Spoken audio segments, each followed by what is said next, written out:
दर्शकों, जेके अपडेट में आपका स्वागत है। मैं प्रशांत भारद्वाज। आज 16 मार्च है और 16 मार्च का जम्मू कश्मीर के इतिहास में एक खास मुकाम है। 16 मार्च 1846 को महाराजा गुलाब सिंह ने तत्कालीन अंग्रेजी हुक्मरान के साथ एक समझौता किया था। इस समझौते का जो मेन मकसद था वो ये था कि कश्मीर में शांति बनी रहे, क्योंकि उस समय सिखों और अंग्रेज़ों के बीच युद्ध होते थे और टकराव चलते थे। तो कश्मीर में सिखों और अंग्रेज़ों के बीच टकराव टालने के मकसद से ये समझौता किया गया। इस समझौते को लेकर एक तथ्य है कि महाराजा गुलाब सिंह ने 75 लाख रुपए देकर कश्मीर वादी का अधिकार अंग्रेजी हुक्मरानों से हासिल किया। ये जो 75 लाख रुपए की जो रकम थी वो क्यों दी गई और किस तरीके से दी गई, इन सब की जानकारी लेने के लिए आज हमारे साथ हैं पंकज खजूरिया जी, जो हमें बताएंगे कि समझौता किस तरीके से किन हालात में किया गया था और इसकी सच्चाई क्या है। पंकज जी, आपका स्वागत है। मैं आपसे जानना चाहूँगा कि जो महाराजा गुलाब सिंह जी ने जो समझौता किया था अंग्रेजी हुक्मरान के साथ, वो किस तरीके से किया था और उसका मेन मकसद क्या था? सर्वप्रथम जेके अपडेट्स को मेरा नमस्कार और मैं जेके अपडेट्स का और आपका आभार व्यक्त करता हूं कि आपने इस खास दिन के ऊपर आपने कुछ 4 बातें रखने के लिए मुझे बुलाया। तो जहाँ तक बात है कि महाराजा गुलाब सिंह जी और ब्रिटिश हुक्मरान के बीच में जो एक 16 मार्च 1846 में जो चीज़ें हुई उसके ऊपर मैं प्रकाश डालूं, तो सबसे पहले मैं आप बताऊंगा कि जैसे हम सभी जानते हैं कि 19वीं शताब्दी में अंग्रेज़ों ने अपना वर्चस्व जो है पूरे हिंद महासागर और पूरे हिंद के ऊपर बरसाने के लिए पूरी कोशिश की, जिसके चलते उन्होंने जो हमारा नॉर्दर्न फ्रंट लाइन है, जिसको हम दिल्ली के नाम से जानते हैं, जिसको हम कश्मीर के नाम से जानते हैं, जिसको हम पंजाब के नाम से जानते हैं, इसको उन्होंने मजबूत करने के लिए सिखों के साथ जो कि लाहौर दरबार के अंतर्गत थी, उनके ऊपर एक बार शेर दी, जिस बार के तहत जो लाहौर दरबार की वहाँ पे पराजय हुई और उस पराजय के दौरान एक बार इंडेमनिटी होती है। जैसे कि मेरी और आपकी अगर लड़ाई होती है तो अंत में जब लड़ाई खत्म हो तो उस लड़ाई में जो वहाँ पे नुकसान हुआ, then who will pay that cost, वो एक बार इंडेमनिटी रखी थी। तो उस बार इंडेमनिटी के तहत एक संधि हुई महाराजा गुलाब सिंह जी के साथ, जिसका नाम दिया गया ट्रीटी ऑफ अमृतसर। 16 मार्च 1846 को ट्रीटी ऑफ अमृतसर के तहत महाराजा गुलाब सिंह जी ने उस संधि के तहत जो कश्मीर वादी है उसका संधि के तहत उन्होंने अपने साथ जम्मू राज के साथ मिलाया। तो लेकिन ख़ास बात यह है कि 16 मार्च 1846 को हमारी रियासत जम्मू कश्मीर बनती है, जबकि पहले जम्मू, लद्दाख, बल्तिस्तान, जम्मू तो महाराजा गुलाब सिंह जी के पास था ही, लद्दाख 1834 में आया, बल्तिस्तान 1840 में आया। तो ये पूरे का पूरा जम्मू राज के नाम से जाना जाता था। लेकिन जो हमारी कश्मीर वैली है, वो कश्मीर वैली के ऊपर जो एक गवर्नर थे शेख इमामुद्दीन, वो थे डायरेक्टली लाहौर दरबार के कंट्रोल में। तो लाहौर दरबार के कंट्रोल में शेख इमामुद्दीन थे, लेकिन उसका कंट्रोल महाराजा गुलाब सिंह जी के पास नहीं था। जब बार इंडेमनिटी की बारी आई तो जब लाहौर दरबार वो बार इंडेमनिटी वो कास्ट पे करने में असफल रहे, तो देन महाराजा गुलाब सिंह जी ने उस कास्ट को पे किया। इसमें मैं एक बड़ी रैशनल सी और टेक्निकल बात बताना चाहूँगा, आप भी शायद इसमें आश्चर्य व्यक्त करेंगे। अक्सर हम ये सुनते हैं कि महाराजा गुलाब सिंह जी ने कश्मीर को खरीदा, लेकिन टेक्निकली वो सही नहीं है। कश्मीर को खरीदा नहीं, actually that cost belongs to war indemnity. तो जो वहाँ पे लड़ाई का खर्चा हुआ, जो खर्चा उस समय लाहौर दरबार को उठाना चाहिए था, वो खर्चा महाराजा गुलाब सिंह जी ने उठाया। उन्होंने लाहौर दरबार, क्योंकि उस खर्चे को उठाने में असमर्थ रही और सिर्फ लाहौर दरबार का बार का लड़ाई का खर्चा नहीं उठाया, जबकि फ्यूचर में कश्मीर में शांति स्थापित हो, उसका खर्चा भी महाराजा गुलाब सिंह जी ने 75 लाख रुपए नानक शाही के रूप में देके उस खर्चे को उठाया। तो ये सरासर कहना गलत है कि हमने जब महाराजा गुलाब सिंह जी ने खरीदा नहीं था, उन्होंने उस चीज़ का खर्चा उठाया था। और rest will be the history. आपको पता है 1846 से लेकर 1947 तक कश्मीर को एक अपना वजूद मिला।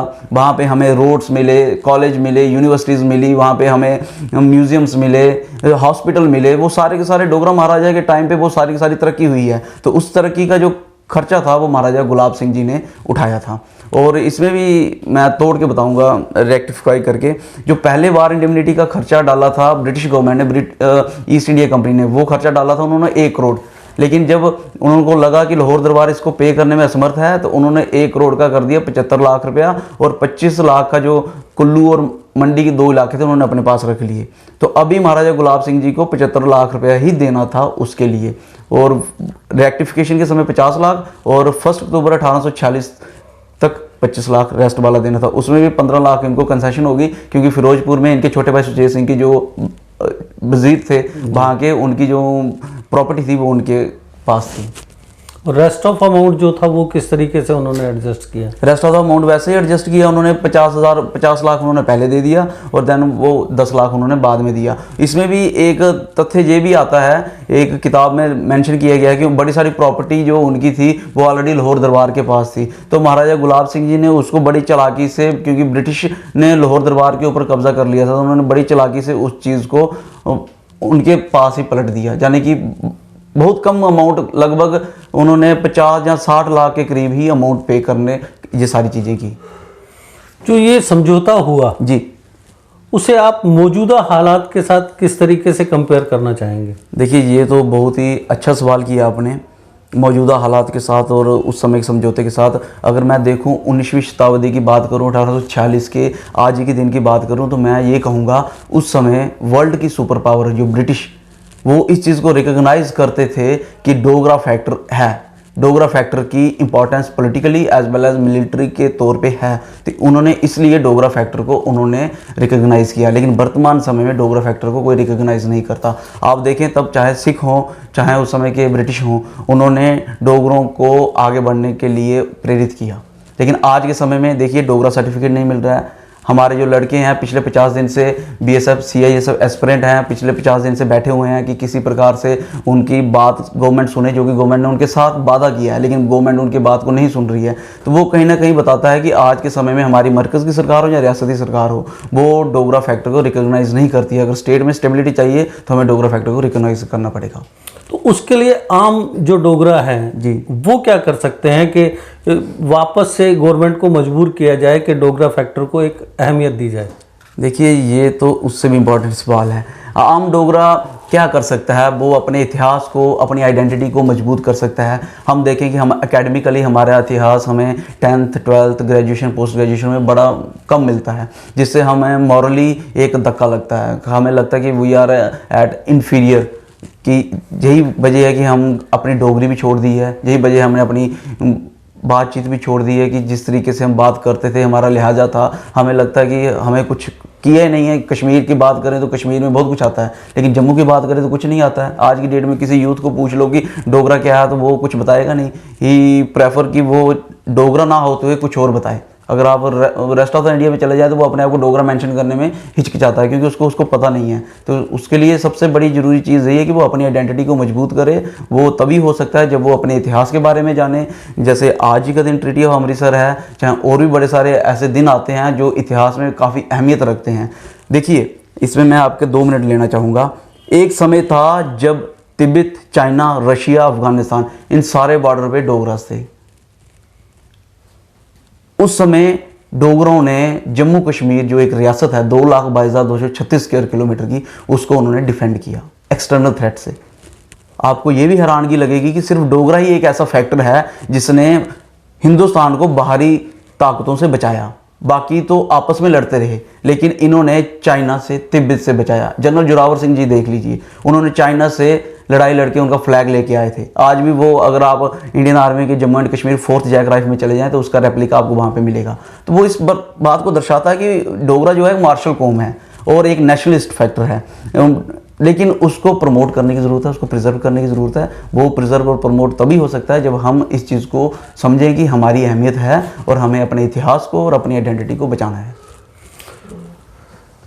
तो दर्शकों, आपने देखा कि पंकज जी ने हमें उस समझौते के बारे में बताया जो अमृतसर समझौता हुआ था, उसके बारे में बताया, और महाराजा गुलाब सिंह ने किन हालात में वो समझौता किया था उसकी जानकारी दी। और साथ ही साथ उन्होंने एक अहम जो संदेश दिया है हमें, वो ये है कि जो जम्मू के लोग हैं, जम्मू डिवीज़न के जो लोग हैं, उन्हें अपनी पहचान बरकरार रखने की कोशिश करनी होगी, तभी वो डोगरों को इतना शक्तिशाली बना सकते हैं कि केंद्र हो या जम्मू कश्मीर सरकार हो, उसे अपने मुद्दों को हल करवाने के लिए वो मजबूर कर सकें। तो सबसे बड़ी जो बात इन्होंने कही है वो ये है कि डोगरों की जो अपनी पहचान है, जो हमारी पुरातन संस्कृति है, उसे हमें याद रखते हुए हमें आगे का कदम तय करना होगा और अपना भविष्य हमारे अपने खुद के हाथ में है। पंकज जी, आपका मैं धन्यवाद देना चाहूँगा कि आपने इतनी अहम बात हमें बताई। तो आपका बहुत बहुत शुक्रिया कि आप हमारे पास आए। धन्यवाद सर। में सहयोग, आपके हर कदम में आपका हमसफर। कश्मीर टर्बो टीएमटी सरिया। चाहे भूकंप आए या तूफान, सुरक्षित रहें आप और आपका मकान। अपनाइए आपका अपना कश्मीर टर्बो टीएमटी सरिया। Trust and reliability. GK update रहे हमारे साथ। अगर आप ये वीडियो YouTube पर देख रहे हैं तो हमारे YouTube चैनल को सब्सक्राइब करें और बेल आइकन को क्लिक करें। अगर आप ये वीडियो Facebook पर देख रहे हैं तो हमारा Facebook पेज लाइक जरूर करें। For advertisement please contact 7051091811।